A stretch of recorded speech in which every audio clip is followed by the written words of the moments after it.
If you've ever wanted to build your own ancient Roman empire, then this game is for you. Citadelum is a Roman-themed city builder with some strategy combat too that sees you build up a colony and attempt to appease the gods. In this video, we'll be giving a full review of the game and ranking it from decaf to fully caffeinated. This is something we do regularly here at the Indie Brew, so make sure to hit that subscribe button for more indie game content. Without further ado, let's grind this game down and see how it brews.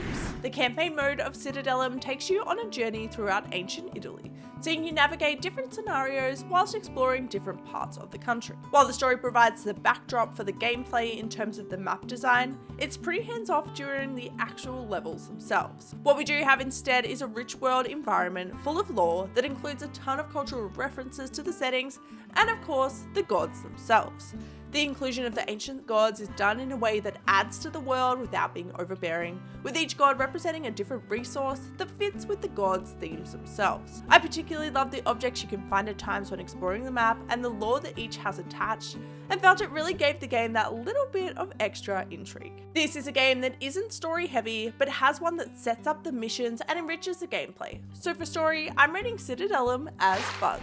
Citadelum really shines in the gameplay, and is a game that is easy to pick up and hard to put down. If you love the Age of Empires style campaigns, you'll find that Citadelum has a similar kind of structure, giving you campaigns to complete with different goals, but it has more of a resource focus than a military one. You'll begin by building your forum, and then you'll need to build housing to attract residents. There's two main types of residents, plebeians and patricians, and both have different housing and different needs, and the houses can be leveled up, which in turn changes those needs too. All residents require access to a market to get food, but you'll find different resident types and housing levels require different types of food. Patricians are required to pay taxes, so you'll need to build a tax office to allow them to pay, and all residents require a level of entertainment, requiring buildings like baths and taverns. You can level up your buildings by hitting their needs and ensuring their desirability levels are high enough by placing decorative items around them. But leveling them up also increases the resources they need, so you'll need to make sure you check that you're covering all the bases. To be able to build, you'll of course need resources. The main resources in this one are stone, iron and wood, which can be refined into other materials,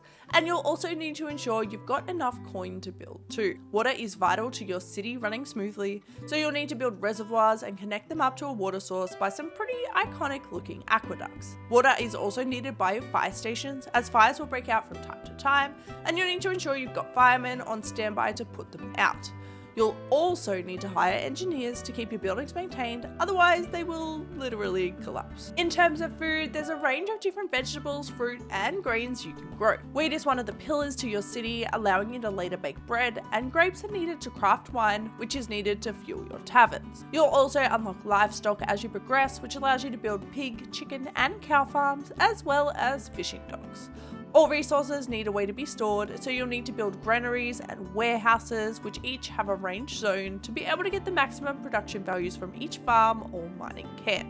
Now each of your residents not only needs their needs met, but they also need a job, and you're able to completely control your workforce, assigning your citizens to different roles. This is one of my favourite features in the game, which you can manage from the resource management window, as the amount of workers you have in each workplace determines its output. I really love the reliability of the resource production in this game, as it doesn't really feel like you're grinding anything or that putting extra workers on isn't worth it. Once you've got your basics of your city running, it's time to turn your eyes to the skies and make sure you're appeasing the gods. You can build each god a temple, which unlocks the ability to perform sacrifices and hold festivals in their honor, both of which will increase their favor. Certain story events will also help increase favor, and when their favor is maxed out, you can receive a blessing which is unique to each god. If you don't pay attention to the gods and they become upset, well, it can have some dire consequences.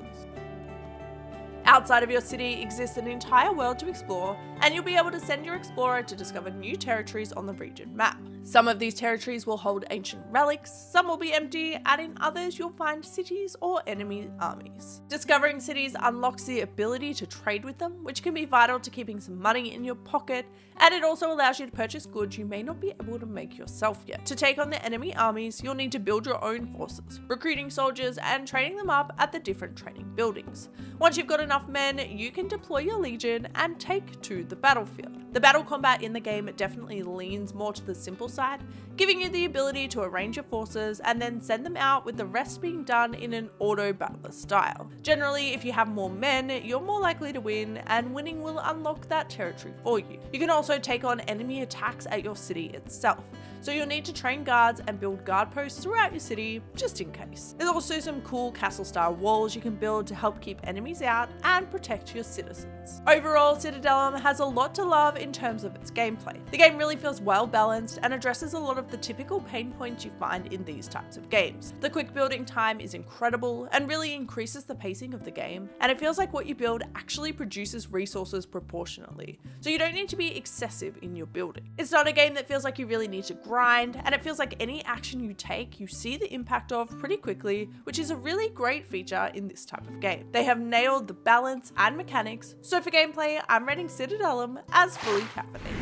Even at a quick glance, you can tell that Citadelum is a game set in ancient Rome. The use of the iconic reservoir buildings, the temples, and the other main buildings all set the Roman stage in this game perfectly, and the design really complements and conveys the theme well. This is absolutely a game that shines in the little details. I really love the way the buildings all open up when you hover over them, giving you an insight to how your citizens are living or what they're doing, and the differences between each building really make each feel unique. The soundtrack is the perfect building partner, giving you a soundscape and sound effects that build an immersive game world and provide you with just enough information about what's happening in your city. This is a game that definitely nods to some of the early colony sim games like Age of Empires or Civilization 2 in terms of style, but does it in a Roman way. So for design, I'm rating Citadelum as fully caffeinated.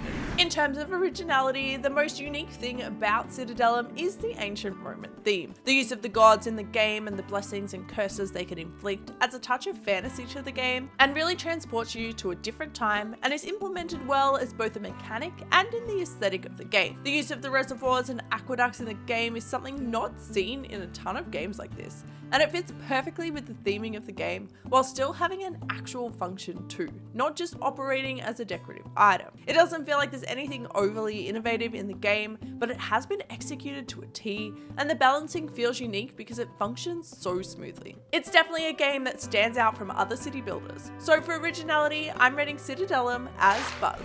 I've been looking forward to playing this game since it landed on my radar, and it did not disappoint. Citadelum somehow captures the nostalgia of the early 2000s whilst giving us a game that feels balanced and just really well done. It's a game that is really easy to sink time into, and the shorter nature of each campaign makes it a great choice to play even if you've only got an hour or two to spend. We've ground the beans, we've carefully weighed and pressed the grinds and brewed this game down.